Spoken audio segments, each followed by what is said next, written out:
Hey you guys, it's Peter, and I'm back. Of course I'm back. I'm not going anywhere. Beast! I'm YouTube famous now. Available in 2025.2.3. The album, Dad AF. Rock on, gold dust woman. Okay, I have a swivel chair, so let me just tell you, you all are in all kinds of trouble today. And I am in Miami. I'm in Miami. Not moons over my hammy. Miami. I'm in Miami. I'm looking over the beach right now. We have been on the beach all day today. As you can see, I got a little sun today. And today, I'm going to talk about Shane Dawson addressing whether or not he is going to include the drama from Dramageddon 2 into the series. We're going to talk about it. We're going to have it out. I want to hear what your comments are. I want to hear what your, everything that you have to say about it. Put it in the comment section below. I'm doing this video because I want to hear what you guys have to say. That's really why I'm making it. Yesterday, okay, I made a video discussing the beauty gurus and issues that I had with beauty gurus as a whole, okay? I was a little nervous about posting this video yesterday. It was a rant video. If you've seen my rant videos in the past, you know how they go. I was a little nervous about posting this video yesterday. I have to tell you guys, you made me so happy. The responses that I got from that video were just phenomenal. So I just want to thank you so much. And I felt like it was just a really cool conversation in the comment sections. And that's one of the things I love about doing YouTube is being able to read your comments and see the things you have to say. And, just kind of having like this open dialogue down there, which is why I always keep the comment sections open and all that kind of stuff.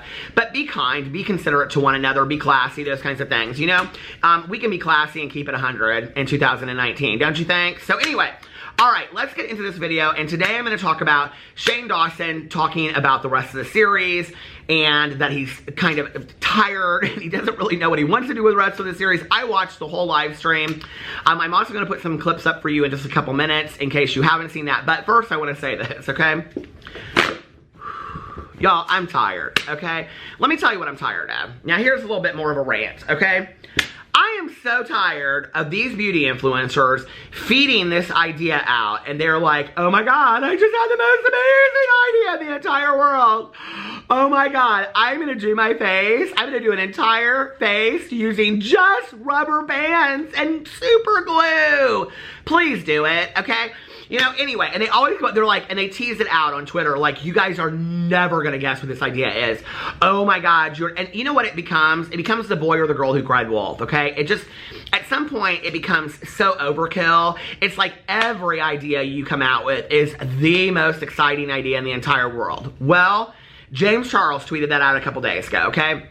He tweeted this out, and James is the #1 offender for doing this, okay? He is the one that does this the most, where he's like, you guys, I'm serious, like, this next video that I'm gonna do, it's gonna cure diseases, okay? It's gonna save lives, and miracles are going to occur when this video comes out. And then it's like, I don't know, get ready with me in a shoebox or something like that. It's just a bunch of silliness.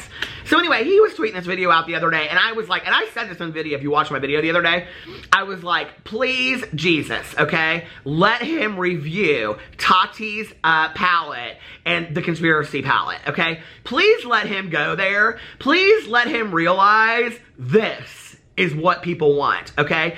This is what people want to see from James. Even I think his under 18 crew want to see the high drama and all this kind of stuff, right? And he wouldn't even have to be rude about it. He wouldn't even have to be tongue-in-cheek about it. He could literally get on video and give 100% real review of two people. And he could call it reviewing my ex-friend's makeup. And do that, right? I mean, all these other people put out videos about friends and ex-friends and all this kind of stuff. Jeffree Star put a video out called something like, it was with Lipstick Nick and Mitchell, and it said doing my makeup with my real friends. He could do that, right? Now, he would get a lot of criticism for it, right? But if he gave really, really honest reviews of the palette, not just crap reviews, but really honest reviews, I think people would sit there and be like, okay, I respect this. You don't like these people, but you gave them really honest reviews. That is fair. That says something to who you are. That says something to your character. But let me tell you what video he put out instead. Are you ready? This video that y'all couldn't wait for. You'd never guess it in a million years what it was going to be. And no, I never would, and I couldn't care less, okay? It is getting ready with me while I rap. I rap my morning routine or something like that, okay? I watch 1.5 minutes of this foolishness that looks like some poor TikTok that just never made it. And I was like, oh no, oh no, no. Who told you this was a good idea? No, James, this isn't it, okay? This is not it. And I'm kind of like, almost, like, people are like, why do you feel sorry for him? Because this isn't it, okay? He has a team of people that are supposed to be helping him with these creative ideas, and this isn't it. I mean, this is where people question, how did you get where you are? Like, this is not it. Now, I think what he knows is that all the kids in the all the kids love the TikTok. The TikTok's coming back, and everybody loves the TikTok and all that kind of stuff, right? So I think he knows that, and that's why he's doing that video. And that's smart for that reason, because he'll get the views. But is everything that we do for the views, or is it, can we just have, like, I don't know, can we just have some honesty in a video maybe? Can we maybe just really see, you know, I did this video yesterday, and I hardly get any views on it compared to what I usually get in a video, and I was totally fine with that, because I had some things to say. It was a rant video. I had some things to say. And one of the things I said in that video yesterday is I am so tired of these everything for views video beauty influencers that they don't get enough views in the first 5 minutes and they take a damn video down, okay? And I called out Jaclyn Hill yesterday in it, and guess what? She did it again today. But what she said was, she posted a video and literally within 5 minutes it came down. Oh, I didn't export it using the right blah, blah, blah, blah, blah, whatever. This is so reminiscent of, she did this video. Do you remember the video? She's sitting in that couch and that, house that she rented. Hold on a second, I'm getting all of my notes and stuff like that. Those notes are for the Shane and Jeffree part. But that house that she's living in up in Los Angeles, you know what I'm talking about? Okay. Well, she did that video where she was sitting on the couch, and she said the video took her so long because she couldn't get her editor, and there were literally like maybe 2 jump cuts in the entire video. How long did it take you to edit 2 jump cuts after 10 years of being on YouTube? Okay, seriously? That was a lie straight from the pit of hell. She got some videographer that puts 2 jump cuts in a video, and she had to wait 2 weeks for that to get done. No, that's a straight up lie, okay? And that's like when people say, I had to pull it down because it wouldn't export. No, if you're a YouTuber, you know that's a bunch of crap. That don't make no sense, okay, what she just said. It went up, it wasn't getting views the way that she wanted it to. She could see it wasn't going to no trending page, and she took the video down. That's exactly what it was, okay? I know those tricks. I see those tricks, okay? You ain't fooling this one. You might think you're fooling the Jack Attack Squad, but you ain't fooling this one, okay? I might be old, but I'm not that old. So anyway, just leave your videos up. Let them speak for themselves. And then what you'll see is the next time I got to do something different. I might not want to be wrapping my makeup routine, okay? Or whatever it's going to be for the next time. Whew. Okay, so Shane Dawson came out with his live stream yesterday. He went on live stream. He always gets real close up into the camera. I'm always like, Shane, oh my Lord. Okay, so anyway. So he got real live. He was on there for, it was like 45 minutes or an hour. I literally watched the whole thing. I have right here, right here, I have like 2 video clips because I wanted to make sure that I could include them in the video. Here, this one is, hold on a second. This one is, what is going on here? This one is 20 minutes long, and the next one is 8 minutes long. And I think right here, I'm going to include just a couple highlighted clips of some things that he said. Then I was like, well, let's just film the whole year, right? I'm not going to plan anything. Let's just say fuck it. Then Dramageddon happened. Now, that happened in the middle of, like, the series, basically. It happened in the middle of making the palette. And, like, I think we were waiting on the final sample, I think, like the week it happened. Obviously, it was insane.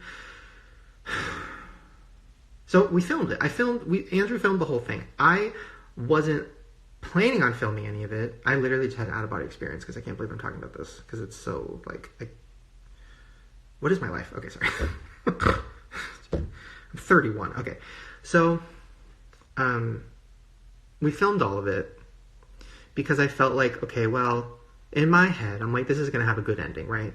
Everything I've been a part of, I really, really try to have a good ending. Whether it's in a video or in real life or in anything, right? The Dramageddon stuff kind of started taking a turn. It got to a point where it was evident to me that, like, this was so much bigger than like drama. This was like crazy, right? So we filmed it all on our end, like, and it was more just my perspective, like watching it all happen, being kind of involved in it, but also an outsider, but also an insider. And it was true Mean Girls. It was crazy. And I've known James for a long time. I just met Tati.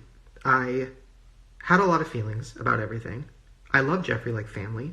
I understand when Jeffree pops off and why he does, and he doesn't do it anymore, but, like, in the moment, all of it was very like, I'm tired.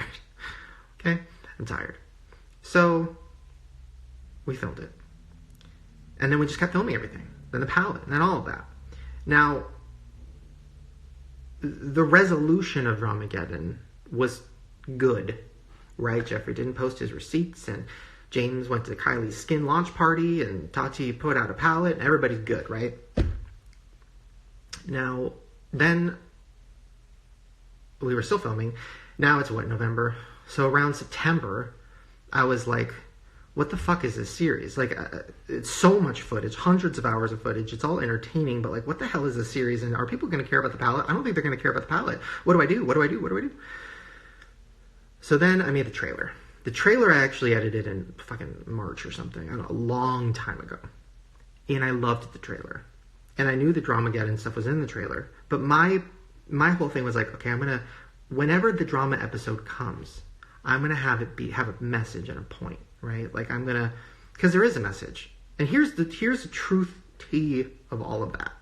The message is egos, jealousy, people who, entitlement, just narcissism, and everything you could imagine, right, in the beauty world, in one thing, by all the people at the same time. Keeping it real. And they all, I think, realized that, and then were like, hello? Last time I remember doing that. And I think everybody has grown immensely from that situation. So I was like, okay, well, I'll have the moral be about that, and about just the mistakes, what they learned, the growth from all sides, and then moving on, right? Now, I was like, okay, I can do that. So I kind of shelved that in my head. Like, I have a whole Dramageddon episode edited. It's an hour and a half long. It's fucking insane. It's crazy, whatever, right? I don't think it makes anybody look... Like, I didn't want to make it... I didn't want to hurt anyone. So it's very... You know how I do. It's very much that. There's no crazy new information. It's not whatever. It's just kind of me in the world and, like, seeing what happens and everybody kind of fucking up and learning from it and moving on. So, the trailer. Obviously, and I don't know how much I want to get into this because I feel like weird because he's not here. So it's like talking about this while he's not in the room is kind of weird. But I sent the trailer to James. I feel like I can say that. I'm very open with everybody. Like anytime I talk about anybody in a video or anything, Nikki tutorials, like anybody I've ever talked about or whatever, I always reach out to them first. I always make sure they're okay with it. I always make sure that they know I'm not trying to fuck them over or whatever. So sent James a trailer. He obviously was scared and like, oh my God, like I just got over this. I don't want to deal with this again. Like what? But he trusted me and I was like, trust me. And he was like, okay, I trust you. So trailer comes out. Of course, I feel like most people got that it wasn't me trying to like cause a whole shitstorm. I think people know my intentions are always like good. So then the series comes out and I was shocked at how the first episode went, and even more shocked at how the second episode went, and the fact that people actually gave a fuck about the business stuff. Then on top of that, I felt like with the Nikki tutorials thing and with other things that were mentioned and Jeffree talking about knowing my worth and all of that stuff, it weirdly kind of healed. This sounds so like cheesy, but it kind of like healed things a little bit in the beauty world. It kind of connected people. I feel like everybody kind of came together a little bit and watched it and like got something out of it, and we're like, and all across the board, right? I feel like everybody was kind of like, yeah, we've all been kind of getting fucked over by a lot of companies, and like, yeah, all these beauty gurus can hate each other and talk shit and you know all that stuff, but I think at the end of the day, we all started this for the same reason. So I think it kind of brought everybody together a little bit. Okay, well, without making this video 45 minutes or an hour long, which I easily could do, talking about what he talked about, basically what he said is that he has been up late nights after late nights after late nights editing the series, and he doesn't really know what direction he wants it to go into next, and I thought it was super transparent. Like, it really made me kind of get emotional on like a creative level, and for those of you who don't know that I'm a writer and I've written a book and I'm working on my next book, and it's like you kind of get in the middle of that process, and it's like, where do I go next? Is it done? You know, is it, am I like at the end of a road. Like, I don't know where to go next with this. And sometimes you just have to take that. Like, he said he didn't want to take a break because that didn't feel right. But like, I was sitting there when he said that, and I was like, you need to take a break. You need to put this project to the side, and you need to walk away from it for like 3 days and then come back and do what feels right in your heart, you know? I almost kind of think at this point, I don't know. Well, let me tell you. And so he goes in and he talks about Dramageddon. He talks about it pretty extensively. He talks in there about how he knew James, he had known him for a while, and that Jeffree was like family, and that he had just met Tati. He goes in there and he talks about that there was a resolution to Dramageddon 2. I don't necessarily agree with that from a drama channel point of view, from my experience.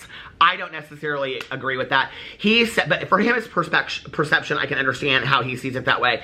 He said that, you know, like, Tati's palette came out, Jeffree and him were doing fine, and James Charles got to go to the Kylie Jenner party. I was like, okay, I don't really get that, but how that all pans out, but okay. So anyway, but he was like, there was a resolution to it. I do think there was a resolution to it. I just think we don't know. I think Shane knows what the resolution is. I think Shane knows everything. He referred to it as, he didn't refer to any one person, but I did think this was interesting. He referred to it as a real Mean Girls experience. And I thought something to that effect. And I thought that that was really interesting that he talked about the Mean Girls, you know, of the beauty industry. And who are they? Is it Jeffree? Is it Tati? Is it James Charles? Is it all of them? Because that's who was involved in Dramageddon 2. So who is he referring to when he was talking about Mean Girls, right?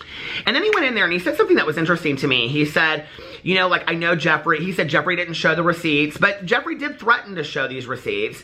But the other thing that was interesting to me about this was that he said that, and it made me, I was like, ooh. So Shane has seen these receipts. So there are receipts. Shane has seen them. There have to be receipts, right? Okay, so that was that. And then Shane said something that I thought was interesting. He said that Jeffree, you know, because he knows Jeffree pops off, and he goes, well, he doesn't anymore. And I'm like, I just did a video literally less than a week and a half ago where Jeffree Star went off on somebody on Twitter and called him pathetic and then deleted the tweet, like, real quick. I'm like, he just popped off like a week. I mean, I don't care, okay? Jeffree Star is kind of known for that. Pop off left and right all the time. I don't really care, okay? But at least let's just call it what it is. Jeffree Star pops off all the time, okay? If he's pissed about something, we're gonna know about it, right? And I don't care. It's kind of fun to watch all that stuff go down, but let's just call it for what it is.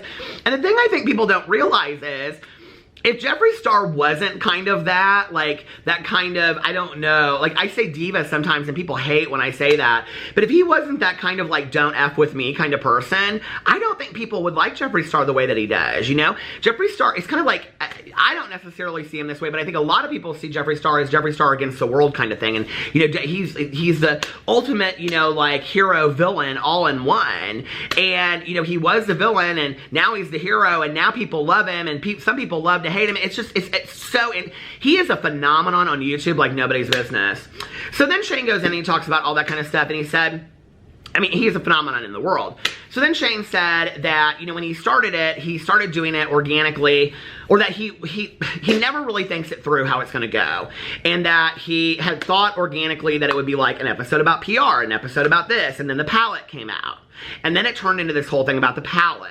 And then they were just filming, and Andrew was filming everything, and that they filmed Dramageddon 2 happen, okay? So he knew that he was going to have to put that in the episode, or the series at some point, but when it came out, he wanted it to, like, prove a point or have a learning experience to it, which if you watch Shane's series, you know he always does that. So, you know, I think that's fantastic.